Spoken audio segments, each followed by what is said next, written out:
కాలు తిట్టేనోరు ఊరుకోదంటారు. రాజకీయాల్లో ఇది చాలా క్లియర్. ఎవడు ఖాళీగా కూర్చోవాలనుకోడు. ఒక్కసారి ఒక సర్పంచ్గా చేసి బయటకు వచ్చినటువంటి తన పొలం ఏదో తను చూసుకోడు, ఖచ్చితంగా మళ్ళీ అక్కడ రాజకీయాలు జోక్యం చేసుకోడు. అందుకే పల్లె ప్రాంతం నుంచి పట్టణ ప్రాంతం దాకా కార్పొరేషన్లు, కౌన్సిలర్ల దగ్గర నుంచి కార్పొరేటర్ల దాకా జరిగేటటువంటి తంతంతా ఇదే. రాజకీయం ఒకసారి అడుగుపెట్టాక వెనక్కి పోబుద్దేదు. అదొక డ్రగ్ లాంటిది అనమాట. అదొక మత్తు, అధికారపు మత్తుని వదలలేరు. ఇప్పుడు కేజ్రీవాల్ ఓడిపోయాడు కాబట్టేసి పక్కకి వెళ్ళిపోతాడు, లేకపోతే అంతవరకే పరిమితం అవుతాడా? ఎట్లాగా అసెంబ్లీలో కూడా లేడు, పార్లమెంట్లోనూ లేడు. కాబట్టి ఏం చేయాలి? అందులో పోనీ ఏ రాజ్యసభకో పోదామంటే ఇప్పుడు ఢిల్లీ ఓడిపోయింది కాబట్టి రాజ్యసభ స్థానం కూడా రాదు. ఇట్లాంటి సందర్భంలో కేజ్రీవాల్ ఏం చేస్తాడు?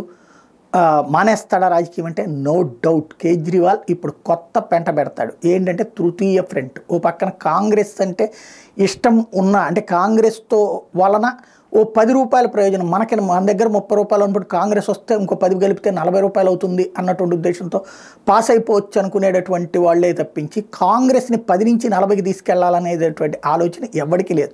అది సమాజ్వాదీ పార్టీకైనా, లేకపోతే కనుక మమతా బెనర్జీకైనా, లేకపోతే కనుక స్టాలిన్కైనా, ఎవరికైనా సరే ఇలాంటి దశలో మరొకసారి తృతీయ ఫ్రంట్ ప్రస్తావనను తెర ముందుకు తీసుకొచ్చేటటువంటి అవకాశం ఉంటుంది. ఎందుకంటే తను ఇప్పుడు ఖాళీగా కూర్చోలేడు. ఇంకోటి, పోనీ ఐఎన్డీఏకి నాయకత్వ బాధ్యత తమకి ఇవ్వమంటే అందుకు ఒప్పుకోదు కాంగ్రెస్ పార్టీ. కాబట్టి ఒకవేళ రాబోయేటటువంటి రోజుల్లో రాజకీయ పరిణామాలు ఆమ్ ఆద్మీ పార్టీ ఇంపాక్ట్ కారణంగా మారే అవకాశం ఉంటుంది.